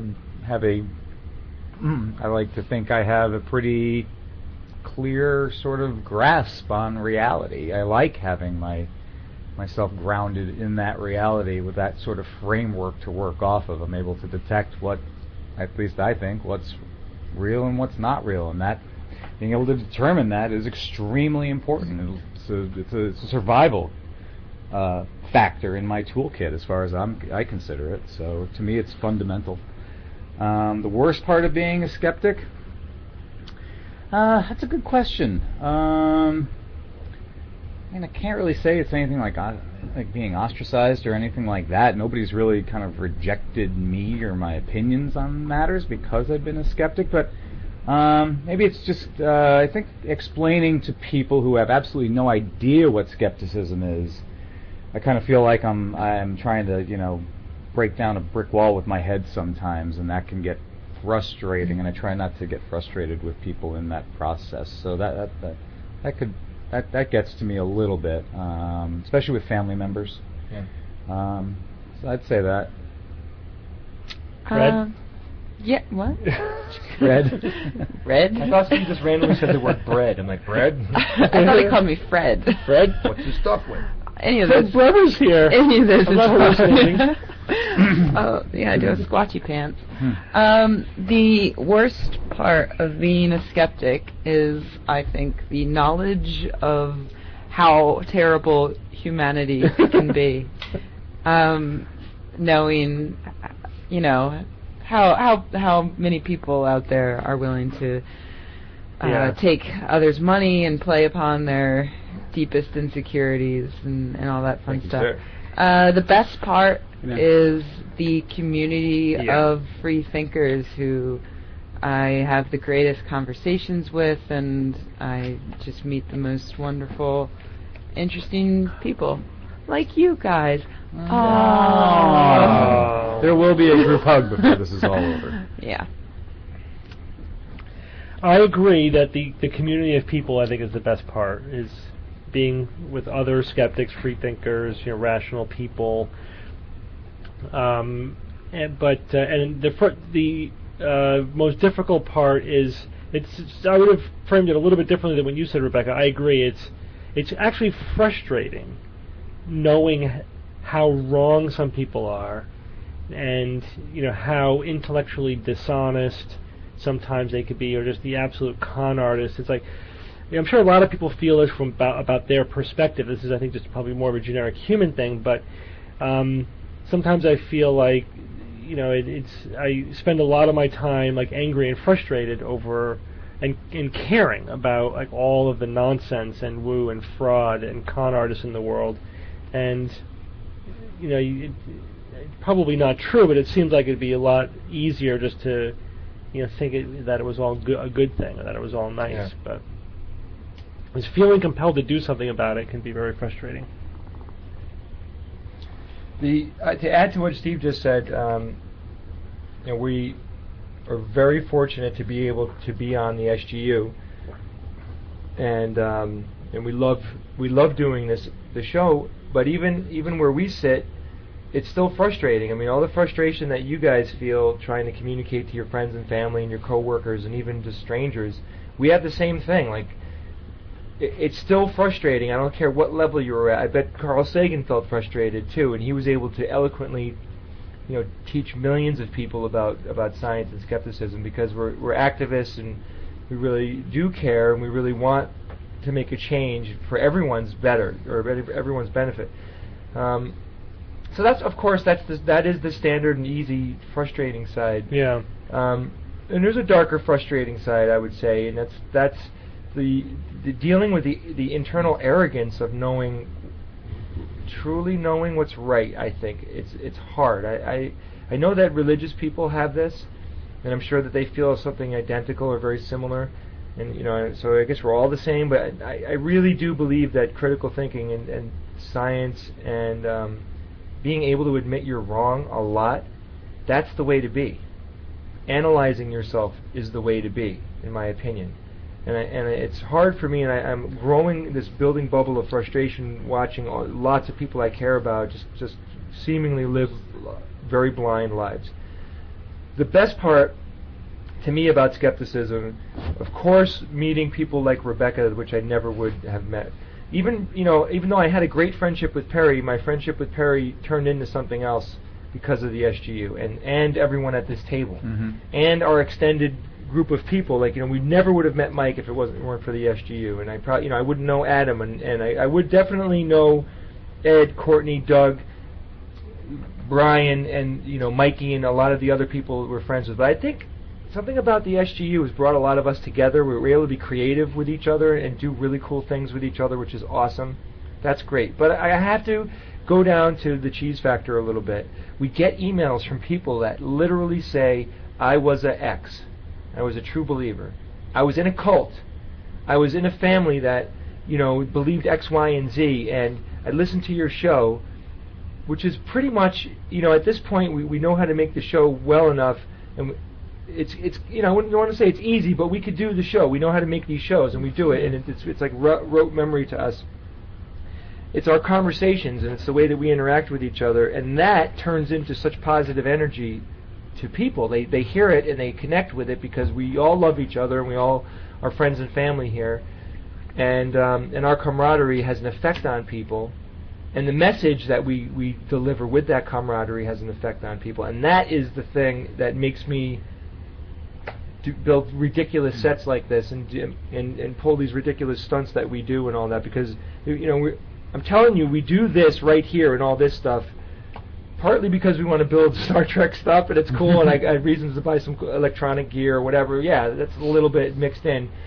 But we have conversations. Is this going to be good for the skeptical community? Is this going to push the ball forward for real? Are we going to make fools out of ourselves, or are we going to create something that hasn't been done before that might grab a portion of the people out there? That's the skeptical activism, and that's the reason why we do it, and that's the best thing when that skeptical activism kind of sings like true fellas. We hit it. We hit something great there. There's luck involved, and we did it. We're proud of it because it works, and it's going to bring people in. As soon as that thing really goes up, I'm really curious to see what happens with it. Sorry, I had to get it off my chest. Anything to add, Bob? Oh shit, Jay, I missed that. Could you say that again? Yeah. So, no, please don't do that to me. I don't know how. I mean, everybody here had very good points. The community and getting those occasional emails where people have literally done 180s with the direction their life is taking. Sure, that is all fantastic, and it's a huge part of it. The other section of that to me is that I really enjoy is finding what little niche I found with my love of science and expressing my love of science and trying to communicate that on the podcast every week. And anywhere else that I do it, to me that's another big piece of it. And I love meeting people that not only are great skeptics but also have this love for science and lots of different sciences that and you can't beat that. So that's a big part of it for me.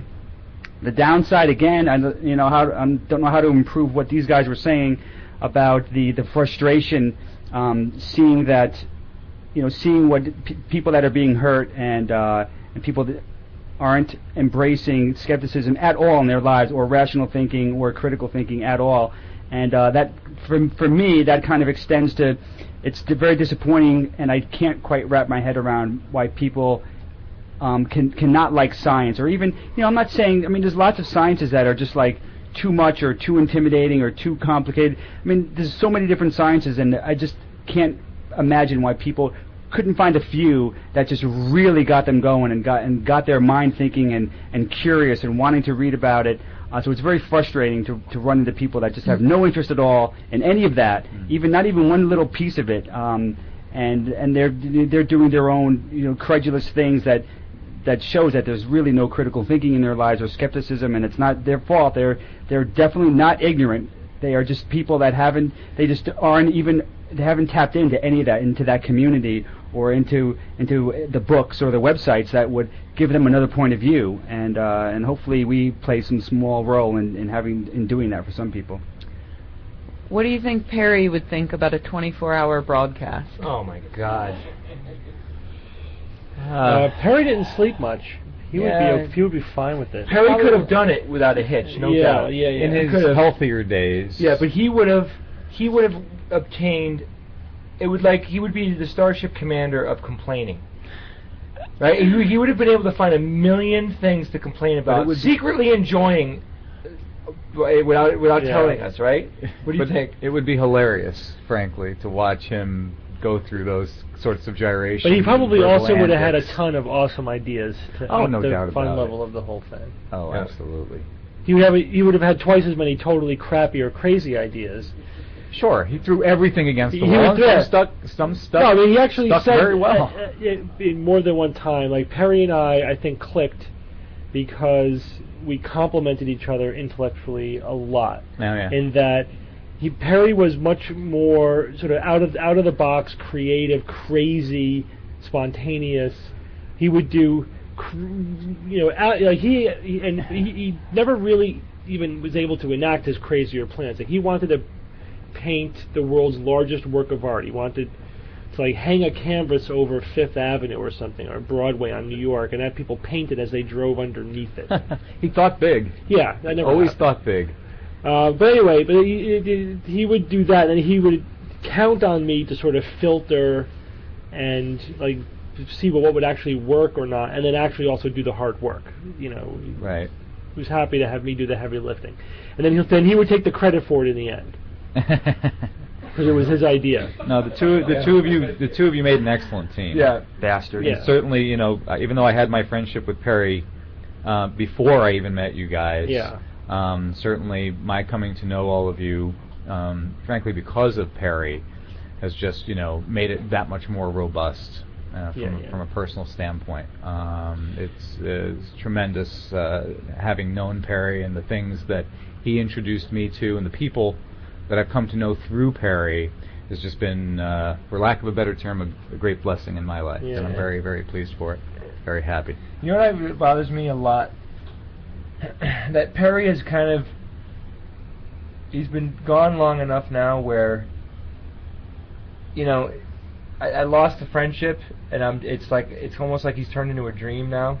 You know what I mean? Mm-hmm. Mm-hmm. It really bothers me. The first couple of years it was different. Now I just feel like we talk to people about it. It's just the essence is gone. The essence, it does fade, but not forgotten. Certainly, I don't think there's a day that goes by. There's two people who've passed away in my life that I remember every day. It's my dad and Perry, the two of them. Yeah, no doubt about it. And I think about them every day, both of them.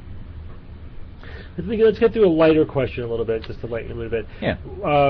This is to the four of you guys. Why do you groan when I announce that science or fiction has a theme? What do you guys? Because it's usually a dumb theme that none of us know. Except for that one time when the theme was parasites. And you were happy with it. I was very happy because I knew immediately. I'll tell you why I like groan, parasites. Because there's a very good chance that it's a full topic I have no idea about. Yeah. So if you say this is about X and I'm like, I don't know anything about X, then I'm just like, now I'm going to be bored for the next 20 minutes. But if it's 3 items you don't know what's coming, you don't realize that you don't know them. Plus, I like random news items because there's a variation there where I have a chance of possibly hitting on something. I've been doing so bad with science or fiction this year, though. Next question. This year. Yeah. Yeah. As opposed to all the other years. We got a bird versus monkey thing. We could go through quickly to see if anybody's opinions have changed. I'm still monkey. Where have you been on the bird versus monkey thing? Bob? Monkey, of course. Monkey. Unless it's a 10-foot terror bird. God, I keep going back and forth. Come on. You know the answer to this question. It's a bird. Bird. Raptor will kill it. I started tiebreaker. Monkey, bird, monkey. I started monkey, but all the news items we've talked about in 6 years, it's all pro bird over monkey, isn't it? I mean, the vast majority. Except for the ones that Perry trumped up, like I know the monkeys in my pants. Kind of stuff monkeys that in my he would come up Well, with. the fact that a raptor. So I changed. I think I'm forced to change my opinion and say birds. All right, whatever. We'll win him back. We'll win him back. So birds are winning right now, officially, 3-2. If there's evidence to bring me back to monkeys, I'll go. Perry? You got some Perry sound clips? Yeah. Run, do it. Okay. Ooh.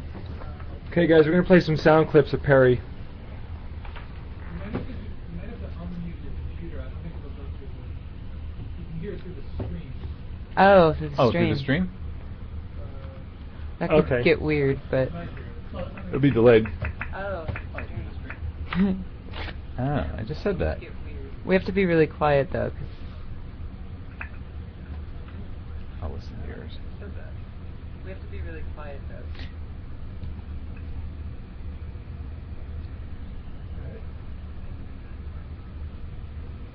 Okay, here we go. You got it through my computer. You can turn yours on. Can you guys hear it? Yep. Okay.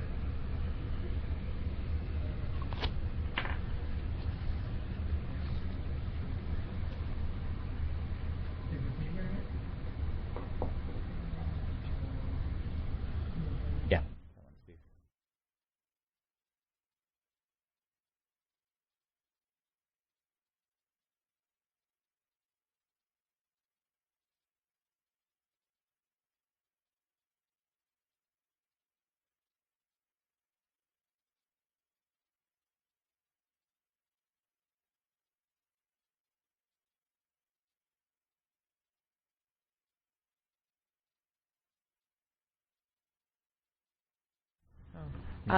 We had a question about we've had 2 questions about day jobs so far. People know that Steve's a neurologist and that I blog. Someone was wondering, they think Bob is not a physicist, but why isn't he, and what does he do, and what do you guys do? Go ahead, Bob. I'm in IT. I'm a software configuration manager, and so I'm in the whole software development life cycle, and so that's about it. Well, why? I mean, you have such a great interest in physics. Do you want to talk about why you're not a physicist? My math. I don't think my math was ever quite good enough to really do that. My math was okay, but it was kind of average. And I think if you want to make a career out of physics, that you would need some decent math skills to do that. And a lot of my interest in physics and astronomy kind of manifested during and after college. So by then it was not too late, but I mean for a full-fledged career in physics or astronomy. Plus I didn't really see physics or astronomy as much as I love it. I mean how much just as a great career move. I mean I think I would have really enjoyed it, but in terms of I don't know what I'd be doing. It was just a lot of unknowns. So that's about it. Jay, you want to tell them what your day job is? My title is Senior Software Manager, and I work for a company called Thule. You can see my trucker hat. I love this trucker hat. I got into software, I don't know, about 15 years ago, and I'm definitely at that point now. I've done pretty much my tour. I'm ready to move on to bigger and better things. I enjoy my work and everything, but I'm passionate about what I do outside of my day job, like most of us. You gotta mute your speakers, guys. It's Steve. My speaker's muted. No, but it's coming through here. Oh, you just gotta mute your audio. Sorry. Okay. So I used to totally love programming. It was like a creative outlet for me, But now, my creative outlets are a lot bigger and broader and everything. So. Well, guys, we hit the 1 hour mark. Well, there it is. No shit. Whoa. People want to know what Evan does. Nobody cares about Evan. Let's face it. I mean, who really does? All right, go ahead. So mean. All right, real quick. I actually start my new career on December 1st. I'll be going to work as an accountant and as a tax consultant for a small accounting company here in the state of Connecticut, which I'm very, very much looking forward to. Congratulations. Thanks. So we have just hit the 1 hour mark. We have 1 hour left to this 24-hour extravaganza, whatever you want to call it. Our final Skepticalooza. whatever. Our final sponsor is Zachary Bond, who writes, "I'm too boring to provide a clever message, so I'll provide a topic for discussion. The similarity between the voice of Carl Sagan and that of Kermit the Frog. Discuss." Oh my God! Was it? Why'd you put that thought in my head? What was it? I missed the end of it. Carl Sagan and Kermit the Frog. Hi, this is Similar Carl voices. Sagan. Yeah, there's definitely a non-threatening tone, And a little bit of the throatiness. Yeah. But Carl Sagan. Not much though. Kermit did not have the passion at all that Carl Sagan exuded, in my opinion. Not true. Kermit was a passionate frog. Yeah, but how passionate can a frog get?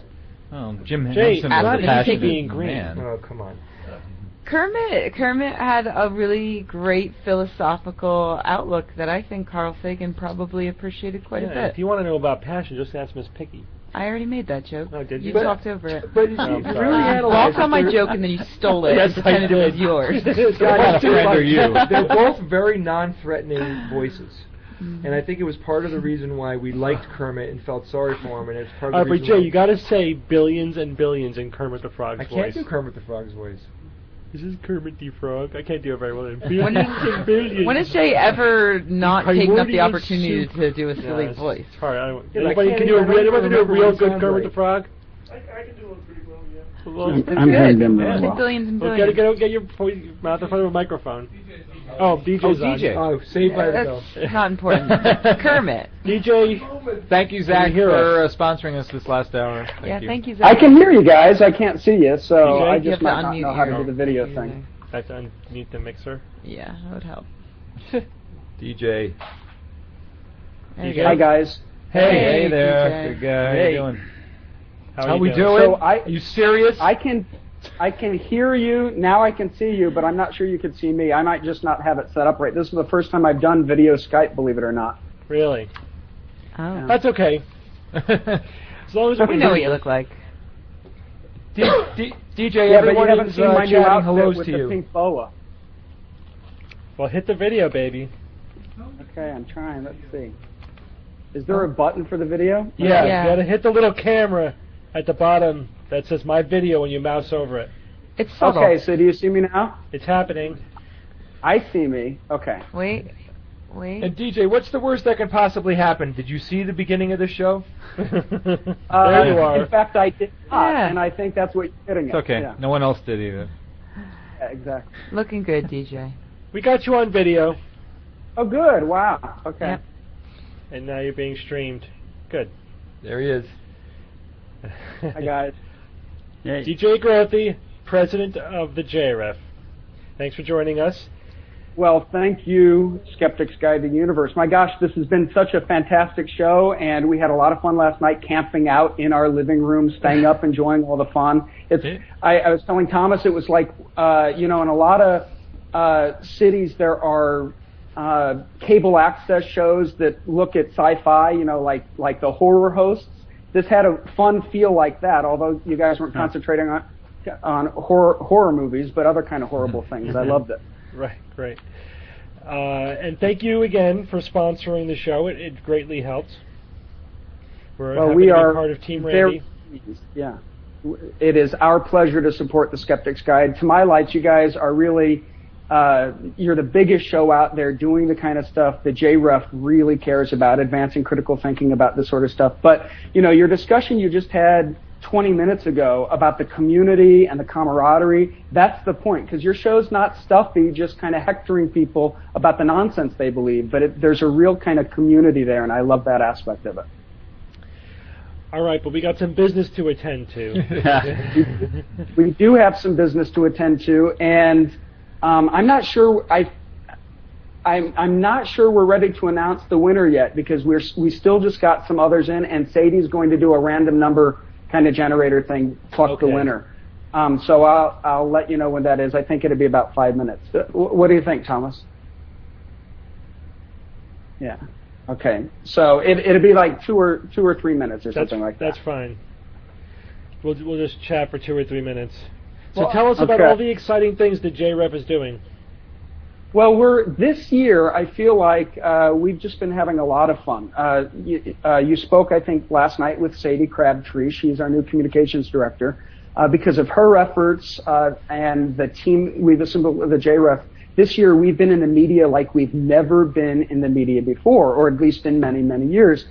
We exposed pseudoscientific frauds on ABC and the New York Times, LA Times, NPR, ABC News, really just all over. And that ABC special that I think Jamie talked about last night, more than 4.5 million people watched us take down paranormal scams and put psychics to the test on that ABC Nightline show. We were very happy with that. But it's not just the media. We're doing JREF in the classroom. We've distributed our first curricular module to teachers across the country. This one's exploring psychic powers, but we have a suite of those. By the end of the year, it looks like we'll have 4 of those distributed, and we have a list of others that in 2012 we'll be making available. I think you guys have heard of This Day in Skepticism, the iPhone app that we came out with. It's kind of along the lines of some of the stuff you guys talk about on the show. We're happy to be bringing skepticism to smartphone apps, reaching new publics that way, we hope. So, of course, there was TAM, the biggest Skeptics conference in skepticism's history. 1,670 people, it turns out, was the final number. We were very happy with that, and people seemed to enjoy it a lot. We appointed research fellows this year. Stephen, you're our senior fellow, but we also have Karen Stolz now and Tim Farley, Dr. Ray Hall, all involved in helping the JREF kind of advance its educational mission in the academy or in the academic world. So there's a lot of stuff. The academic scholarships we're making available, the grants to teachers, expanding the impact of the $1 Million Challenge, actually making it easier for psychics to apply. There's a lot going on, and we're really thrilled to sponsor the Skeptics Guide to the Universe 24-hour marathon this year as a way to let folks know all this great stuff we're doing and to attract people to support our efforts. So thank you for letting us be part of this. It's been a lot of fun. Yeah, it's obviously our pleasure. I mean, we've always looked at the skeptical movement as, one big happy family, as we have more similar in our vision, even when we have differences, then there's more that binds us together than separates us, and the issues that separate us from the rest of the world are much greater than any small differences I think there are among us. So. Yeah, I think. Go ahead. Yeah, you're spot on right about that. And the differences that we have are they're like the differences you have at a family reunion. Everybody's on the same page about stuff. We're all the Drothies or we're all the Novellas. You might have the crazy uncle who spouts something off that not everyone believes. We have those skeptics, believe it or not. But we're all on the same page. Our cultural competitors unify us in a sense. To agree about the things we agree about and not let the things we disagree about stop us from working together. I think that's the important point to make here. There's no monolithic kind of belief system or statement of non-beliefs that skeptics don't believe. Yeah. We come together really around a collection of values and beliefs that we share, and we want to advance skepticism because of those values. So we think it's harmful if people believe nonsense, and that motivates us to organize in response to that nonsense. I agree with you. What we have in common is much more than what we don't have in common. Yeah, I think that's what big meetings like TAM reminds us of. I always feel those meetings recharge my batteries. Reminds us why we're doing all this, renews our sense of community. And it goes a long way to fuel all the energy, mental and physical, that we need to get through the rest of the year. Right. Well, it's so I'll raise the hackles of some of my diehard atheist skeptic friends. It's kind of like almost a religious festival for some skeptics. You save up all year. You come. It's your kind of annual feasts, right? When I was in a cult as a teenager, every year we had something called the Feast of Tabernacles, kind of a Jewish holy day that the Christian cult I was in celebrated. Every year, the members of this Christian sect, this fringe sect, came together and celebrated their community, also talked about what they were going to be doing kind of for the cause in the coming year. That's not unlike TAM. TAM is a way for science boosters and skeptics to get together and do a rah-rah. Or also like Nexus, Northeast Conference on Science and Skepticism. People are coming together really to celebrate their skepticism in community. It's not just to talk about another reason why Bigfoot doesn't exist or another reason why ufologists deserve our scrutiny. So I think you're spot on when you're talking about recharging your batteries. If it weren't for things like going into the field and hearing people say the kinds of things Jay mentioned earlier about how skepticism has made a difference in their lives, this work would get pretty grueling. It'd get pretty tiring pretty fast. And I know that, as you mentioned, TAM is a way to kind of recharge your batteries. Well, when Randy travels and he gives talks, he's now on a 9-city speaking tour throughout Canada, he comes back more energy than when he left because he sees the real impact, in a sense, the impact that skepticism makes for people. People kind of have their testimonials, as it were. I don't know how I got into talking the metaphors of religion here, but there is an analog, and skepticism works for people that way. Yep. Yeah, we're social creatures. We need community. We need connections. We need to feel emotionally connected and a shared sense of purpose. So those are the commonalities that I think you're reaching for. Yeah, I couldn't agree more. As social primates, look, we like to get together and love on one another. Yes, we also, some of us, like to get together and drink, hence the pub gatherings we have everywhere. But there's also skeptics in the park and family events and little conferences and regional conferences. One thing we're excited about at the JREF is that we've launched a regional workshops program where every member of the JREF gets access to these regional events for free. You remember the JREF, you get to go. So this weekend, for instance, we're putting on a workshop in the D.C. area on the science of divination, kind of the history of dowsing and pendulums and other forms of divination, exploration of the psychology of the ideomotor effect. That's free for members of the JREF, but you go, it's not just talking about fact claims or faith claims and scrutinizing them, but it's also coming together in community, the kind which we're talking about right now. So, well, I just got word that we do know, I've been informed, we have the winner of the SGU 24 kind of raffle, in a sense, and you didn't have to become a member to be entered into this. You just had to join the JREF newsletter, kind of sign up for the e-newsletter. And of everyone who signed up in the last 24 hours, we've randomly selected one winner. And are you ready? Let's do it. Mm-hmm. Okay. It may just be me, but I'd really love a drum roll or something like that. So it is Jackie. Go ahead. Oh, hold on just a second. Okay. He's getting the paperwork ready. Okay. Yeah. Okay, Claire, is this what she's saying right here? Right there? Okay. So the winner is, the random number generated was number 262. You say it again. It went out right when you said the name. Say the name again and chat it to me in the Skype window so I can repeat it. Oh no! Did he drop? Oh, the name is 262 Blarg. Oh, well, I'm gonna have to re-Skype him. All right, no big deal. Hang up. We'll call him right back. It's actually really funny. You know, it could have been more perfect. All right, guys. This is suspense. Were you sitting there thinking, you better hurry up and say it, because I could see the Skype connection starting to wane a little bit, because his video froze and he was getting a little choppy. Yeah. Then he was like, he's just about to say it, then he goes, what? Oh, who, what? There's another? What? Okay, who? Okay, the answer is... Oh, man. That was funny.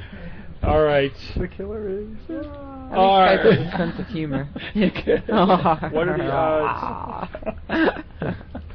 Oh, God. Guys, you couldn't have scripted that.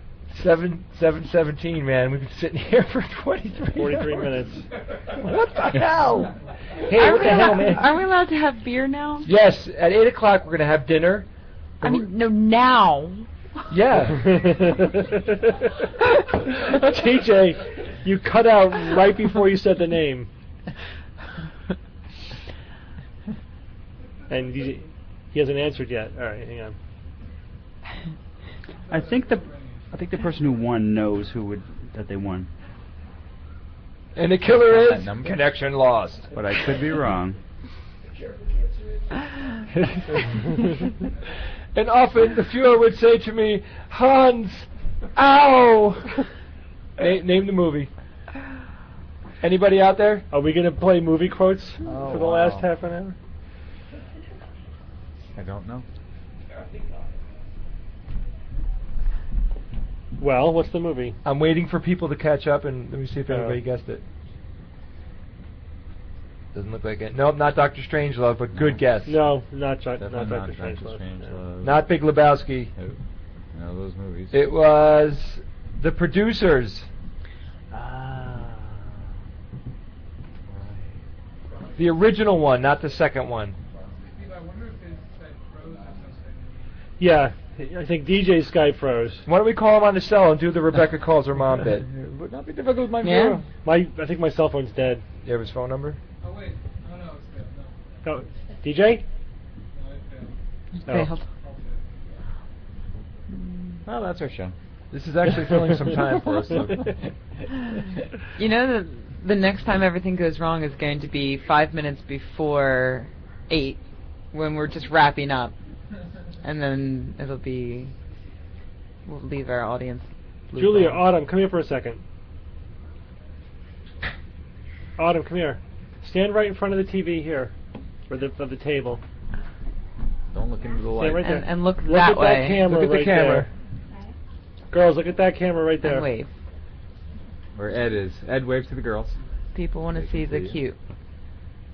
Wave to the camera. Yeah, there we got it. There we go. All right, now get out of here. No, these are my daughters, Julia and Autumn. Which one's Oh which? my God, they're Say hi, adorable. girls.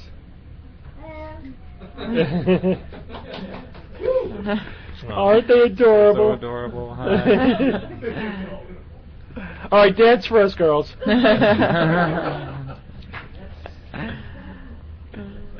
All right. All right, what happened to DJ? He had to I go. don't know. Okay. Ah, You said look it at was this. booted. Look at this. Thank you, sir. That is service. That is awesome. What's that? DJ's back on. If you can call him again. Rebecca, give me a hit of that, will you? Oh, yeah. Yeah. So I can hear you. Was I booted right when I was announcing? Thank you. Yes. Can you hear us now? I can hear you. I love that. The conspiracy theorists will. The timing was perfect. It was the winner Yeah, is. that is just like we rehearsed, guys. Perfect. Yeah, it's perfect. Well So, done. All right. so this says videos unavailable, but that's fine. So I Yeah. won't. I won't do the video. So I began reading the wrong email. So I don't know what you heard, but the winner is Claire High, random number generated 262, Claire High from Claire Decatur, High. Georgia. Congratulations, Claire. We'll see you Claire at High. TAM. Yes. Yes. That is a TAM experience package, which includes access to all the evening shows at TAM 2012. I'm happy to announce on SGU 24 today that the dates for TAM 12, first time we're announcing, July 12th through 15th, Cool. Awesome. 2012. So we're very excited about the theme this year, and some really fantastic people lined up for the program have confirmed. So we're really enthusiastic about the next event. And Claire High gets access to all the workshops, the evening shows, VIP seating, and the main program as part of the TAM experience package she won. So congratulations, Claire High. And thanks, guys, for putting on such a fun 24-hour show. You guys have stamina, the likes of which I've seen in no one save maybe Randy. We fake it well, huh? Yeah, Hey, I love DJ, it. while we have you on, can we take a look at the Skeptometer to see how we did? Oh, please, yeah. That deserves a bigger drum roll. So let's look at it. All right, let's see. Looking good. Can we get the camera over there? Yeah, he's doing it. DJ, what's up with For Good Reason? Got people asking what's going on about that. So For Good Reason is the show that I started when I assumed the presidency of the JREF. It's I can't believe I've been here almost 2 years now. It's coming up on 2 years. And it's not unlike Point of Inquiry, which I hosted for about 200 episodes. We did we stopped For Good Reason, kind of went on hiatus last fall because Thomas, my partner who does production for it, he does all the real work. I just have a half-an-hour conversation once a week. Well, he was in law school and finished up, and he graduated. And we think we're going to be starting again here in the coming weeks. We have some interviews in the can. We hope to be making them available. Now, did I just see that the Skeptometer is where we're hoping it would be? In the green. It's in the green. Yeah. All the way from the brink of red to the green. I think you guys get credit for that. So yeah, that was a close one. But it also says what to us, guys? It says that our work is never done because the blue is, probably unreachable. So we got to just keep working to keep that dial in the green. So we'll do this again tomorrow? No.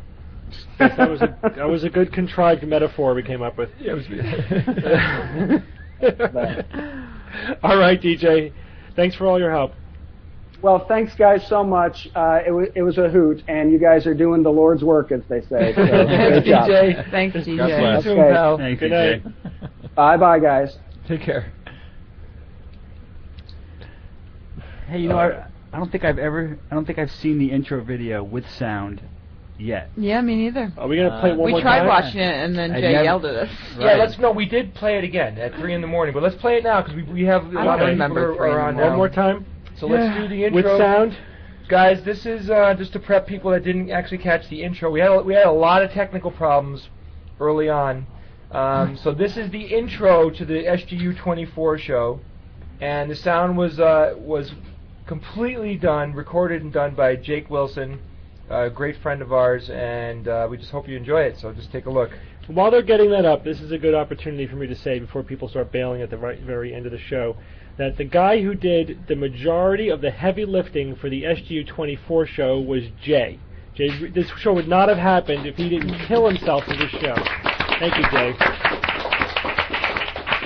Way to go, Jay. Now let's get that video going.